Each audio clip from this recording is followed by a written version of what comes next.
Narito na ang mga nag-trending na kwento sa mundo ng social media. Sierra Madre, hindi nagbibigay ng ganap na proteksyon laban sa mga tropical cyclone ayon sa NDRRMC. Flood control system sa Bonifacio Global City at Iloilo, hinangaan ng netizens. Posible pala. Walang pasok advisory ng DILG kaugnay ng super bagyong Uwan, binatikos ng publiko. NCDA, kinondena ang nauusong blind prank trend sa TikTok. Babaeng nag-order online ng gamot, parte ng katawan ang natanggap. Super city ng mga gagamba.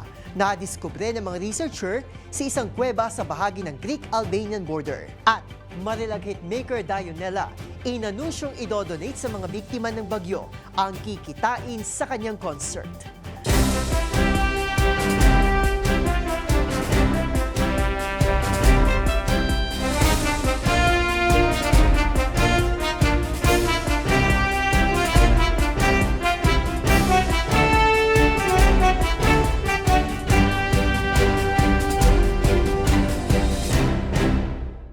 Iba't ibang mga nagva-viral na kwento na naman ang ating pag-uusapan.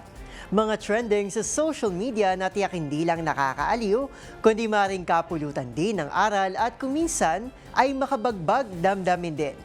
Kasama ang buong pwersa ng DZRH TV, ito ang TNVS, Trending and Viral Show, nakahandang kumpletuhin ang buong kwento.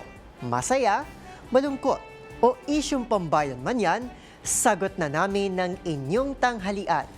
Ako po ang inyong lingkod, Arnold Herrera ng DZRH TV. Una sa Pilipinas, una sa Pilipino.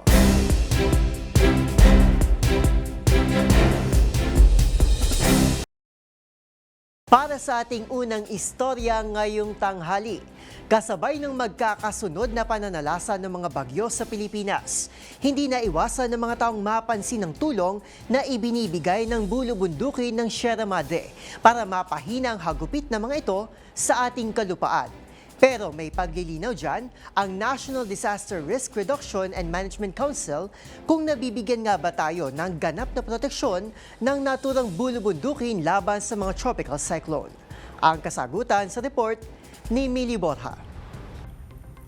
Nilinaw ng National Disaster Risk Reduction and Management Council na bagamat nakatutulong ang Sierra Madre sa paghina ng mga bagyo, hindi ito nagbibigay ng ganap na proteksyon laban sa mga tropical cyclone. Maraming Pilipino ang nagpahayag ng pasasalamat sa pinakamahabang bulubundukin ng bansa habang tumatawid sa Northern at Central Luzon ang Super Typhoon Uwan noong November 9. Marami ang nagbigay pugay sa Sierra Madre at iginiit ang kahalagahan ng pangangalaga nito laban sa pagmimina, illegal logging, quarrying at urban expansion. Ayon sa NDRRMC, bagamat kayang pabagalin o bahagyang pahinain ng Sierra Madre ang hangin ng bagyo, lalo na sa bahagi ng hilagang silangan ng Luzon, hindi ito nangangahulugang ligtas na ang buong rehiyon sa mga epekto ng malalakas na bagyo.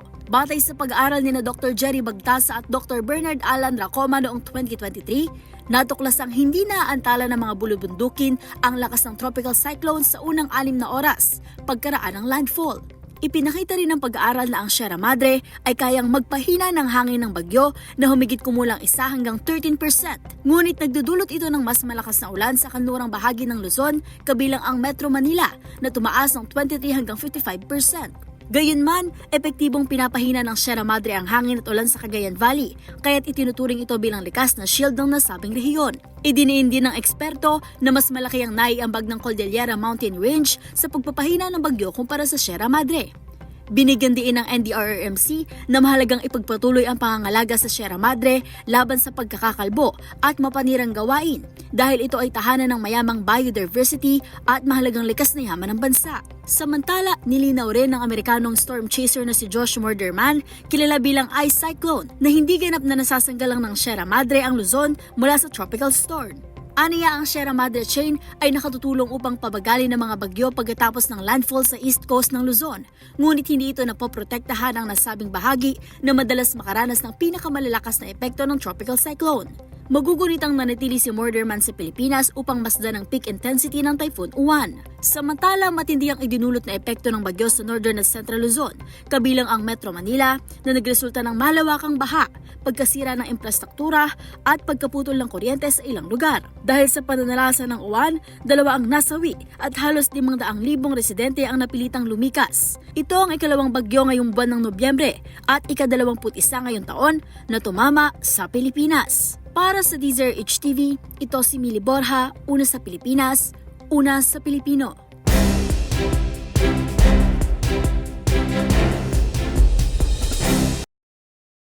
Para sa ating next viral story, sa gitna ng malawakang pagbaha na patuloy na nararanasan ng ating mga kababayan, ang flood control projects na kung hindi tapos o hindi nasimulan ay hindi naman mabisang nagagamit dahil substandard ang pagkakagawa ang nananatiling itinuturong dahilan.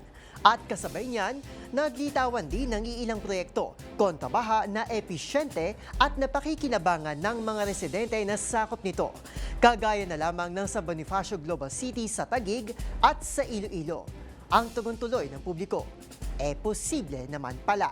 Ang mga approved sa netizens na flood control projects, panoorin sa report na ito. Unti-unti nang namumulat ang mga Pilipino sa katiwalian kung saan sangkot ang mga kawani ng gobyerno na dati lang ay iniidolo nila. At kasabay nito ay ang paglitaw ng isang nasyon na tila gulat at hindi makapaniwala sa tuwing nakakakita ng magagandang programa o proyekto. Henerasyon na tila sinanay sa substandard at hindi epektibong mga sistema.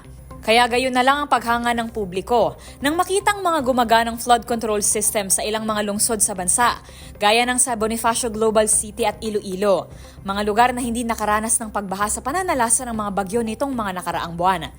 Sa mga larawan na kumalat online, makikita ang malalim na balon na kayang humawak ng 22,000 cubic meters ng tubig sa ilalim ng isa sa mga sikat na pasyalan sa BGC, ang Burgos Circle. Ito ay may lalim na 12 metro o singtaas ng 4 na palapag na gusali.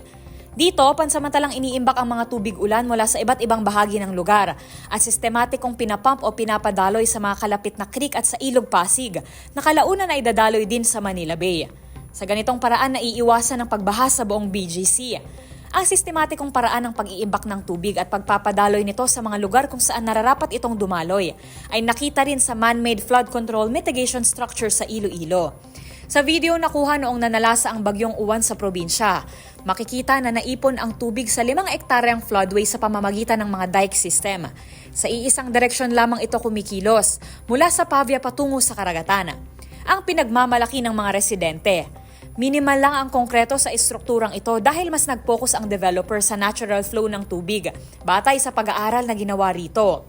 Ang floodway ay may 5 kilometro ang haba, 80 kilometro ang lawak at 80 kilometro rin ang lalim na dinisenyo para makahawak ng 20 taon na return period ng baha. Ang mga proyektong ito naging posible dahil sa commitment ng mga kawani ng gobyerno na isulong ang interes ng mga nasasakupan nito sa pamamagitan ng mga masusing pagpaplano at higit sa lahat, malinis at tapat na pamamahala.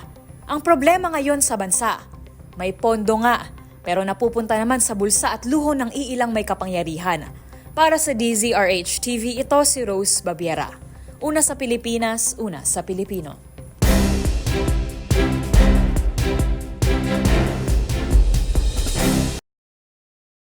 Ang ating sunod na viral story, makailang beses nang pinuna ng publiko ang tila pag-downplay ng Department of Interior and Local Government sa dilubyong kakambal ng mga bagyong humahagupit sa bansa. At kamakailan, muli na naman itong pinag-initan sa social media. Kasunod yan ng umunoy insensitive at mababaw nitong pag-anunsyo ng class at work suspension. Kahit pa halos buong bansa ay nangangamba sa tindi ng pinsalang iiwan ng super bagyong uwan. Silipin ang naging sentimiento ng mga netizen sa aking report.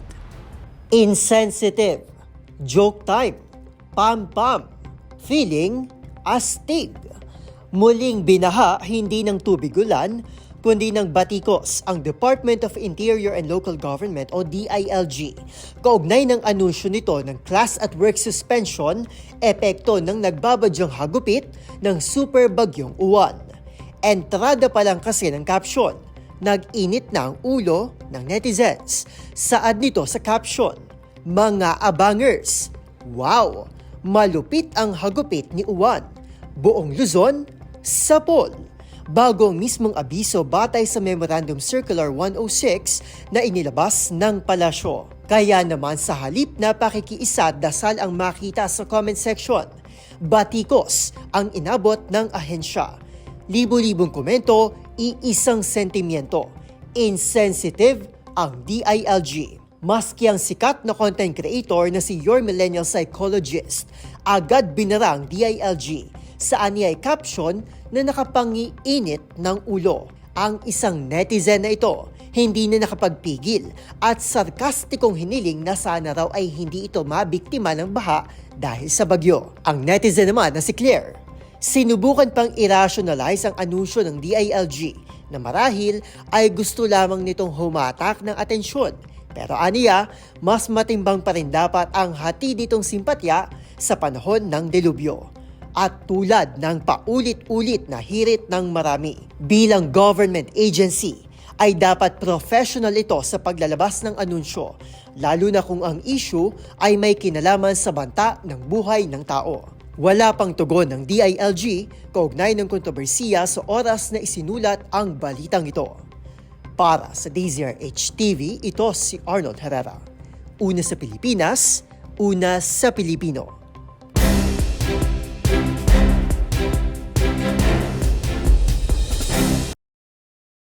Sa ating sunod na istorya, marami ngayong kumukondena sa nauusong bulag-bulagan prank sa social media, partikular na sa TikTok. Giit ng National Council on Disability Affairs o NCDA, hindi dapat gawing katatawanan at costume ang kapansanan ng isang tao at nagpaalala na labag ito sa ating batas. Ang buong detalye sa trending report ni Rovic Manuel. Mariing kinundena ng National Council on Disability Affairs o NCDA ang viral Emily blind prank na nauuso ngayon sa social media, partikular na sa TikTok, kung saan nagpapanggap ang mga netizen gaya ng mga bata na bulag kapalit ng umano'y papremyo. Giit ng NCDA, ang kapansanan ay hindi isang costume at hindi dapat itong ituring bilang entertainment o katatawanan. Ang kumakalat din anilang video prank ay maituturing na diskriminasyon sa mga may kapansanan at ginagawang katatawanan ng mga totoong fundraising efforts para sa mga may kapansanan. Paalala ng komisyon, labag sa Republic Act No. 9442 ang gawing katatawanan, anumang pangiinsulto at diskriminasyon sa sino mang may disability mapa online man. Mariin ring tinutulan ng maraming netizens ang prank na ito. Anila, isang malinaw na paglabag ito sa Magna Carta ng PWDs at kawalang respeto sa kanila.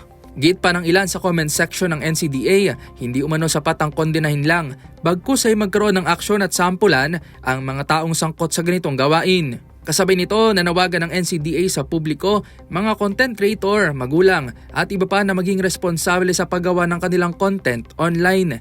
Hinimok din ng komisyon ang lahat na protektahan ang dignidad ng mga persons with disabilities, itaguyod ang kanilang karapatang pantao, pagkakapantay-pantay at sila ay igalang.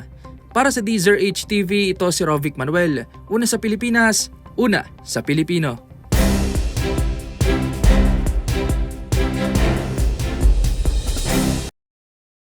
Sa ating next trending story, ngayong buwan ng katatakutan ay tila hindi nauubos ang nangyayaring kababalaghan. Gaya na lamang ng isang babae sa Amerika na umorder ng gamot at medical supplies online. Pero sa halip na ito ang matanggap, ay mga parte ng katawan ang dumating sa kanya. Pero heads up, dahil ayon naman sa otoridad, ay hindi naman ito isang uri ng criminal case. Kung bakit, alamin yan sa report ni Dustin Bayog. Isang babae sa Kentucky sa Amerika ang sa halip na matuwa na matanggap na ang kanyang order ay tila nabalot pa ng pagkalito. Imbes kasi na matanggap ang gamot at iba pang medical supply na kanyang in-order ay mga bahagi ng katawan ang sumurpresa sa kanya. Sa ulat ng media outlet, kinumpirma ng mga opisyal ng mga bahagi nga ng tao ang nasa loob ng naturang package. Naglalaman ito ng 2 braso at 4 na daliri na nakabalot pa sa yelo na isang paraan upang ma-preserve ito. Ngunit paglilinaw ng Christian County Coroner Scott Daniel, hindi hindi ito isang uri ng krimen o foul play kung hindi na malila na pag-deliver ang naturang mga parte. Ang mga ito kasi ay dapat sana gagamitin para sa surgical training, ngunit namali ang shipment at napunta sa naturang babae. Sa una, akala ng babae isang uri ng prank dahil nangyari ito 2 araw bago ang Halloween. Kaya naman agad-agad itong tumawag ng emergency services at doon na naganap ang investigasyon. Samantalang kanyang tunay na in-order na medicines at medical supplies ay dumating naman ng sumunod na araw. Para sa DZRH TV, ito si Dustin Bayog. Una sa Pilipinas, una sa Pilipino.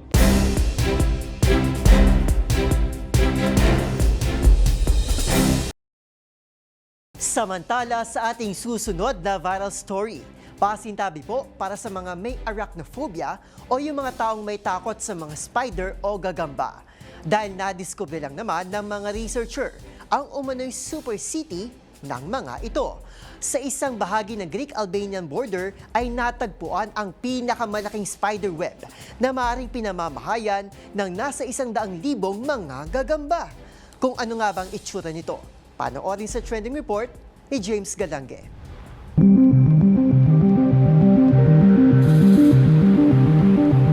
Yan lang naman ang tinuguro ang Spider Super City na nadiskubre ng mga researchers sa Greece sa isang kuweba sa bahagi ng Greek-Albanian border na may lalim na 100 feet. Ayon sa mga ito, yan raw ay maaaring pinamamahayan ng tinatayo na sa mahigit 100,000 gagamba na mayroong 2 genetic distinct species na siyang hindi natin karaniwang nakikita sa lupa. Base sa kanilang pag-aaral, ang naturang kuweba ay mayaman sa sulfur na siyang nasisilbing source umano ng mga gagamba ng kanilang pagkain, kung kaya't nagagawa namang ito na mamuhay ng sama-sama. Na siya namang bagay na hindi raw pangkaraniwan sa mga spider na kalimitan natin nakikita sa mga daan o maski sa ating mga bahay. Una na itong nakita noong 2022 kung saan maliit pa lamang ang mga spider web, ngunit matapos ang halos 3 taon ay tila para bang isang bansa na ang mga gagamba. Samantala, sa kasalukuyan ito na ang maaaring isa sa mga pinakamalaking spider web na natagpuan sa buong mundo. Para sa DZRH TV, ito si James Galange, una sa Pilipinas, una sa Pilipino.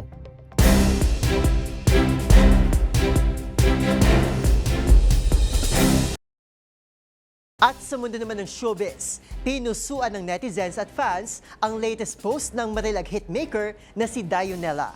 Higit 1 linggo kasi bago ang kanyang first major concert, inanunsyo ng singer-songwriter na idodonate sa Typhoon Uwan victims ang kikitain sa kanyang pagtatanghal.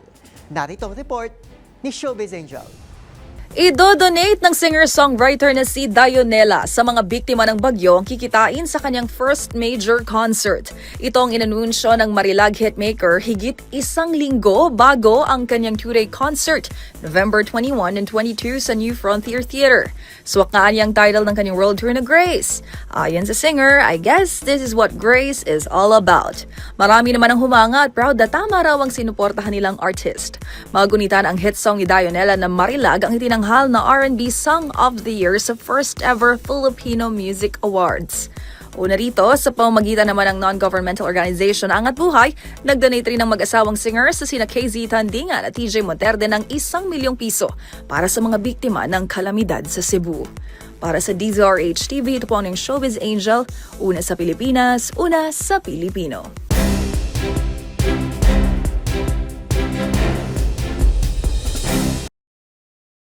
At yan ang mga kwentong kinagiliwan, pinusuan na gumawa ng ingay sa social media. Kung meron din kayo mga katulad na istorya, ay i-share nyo na yan sa ating comment section. O di naman kayo itag nyo kami sa TikTok at DZRH News. Maraming salamat po sa inyong patuloy na pagtangkilik sa ating programa. Magkita-kita tayo muli bukas para muling himayin, tuklasin at buuin ang mga detalye. Para kapag nakita mo ang viral video na may nag-share, ikaw na mismo ang magdaragdag ng mga impormasyong nalaman mo sa TNVS, Trending and Viral Show. Ako po si Arnold Herrera ng DZRH TV. Una sa Pilipinas, una sa Pilipino.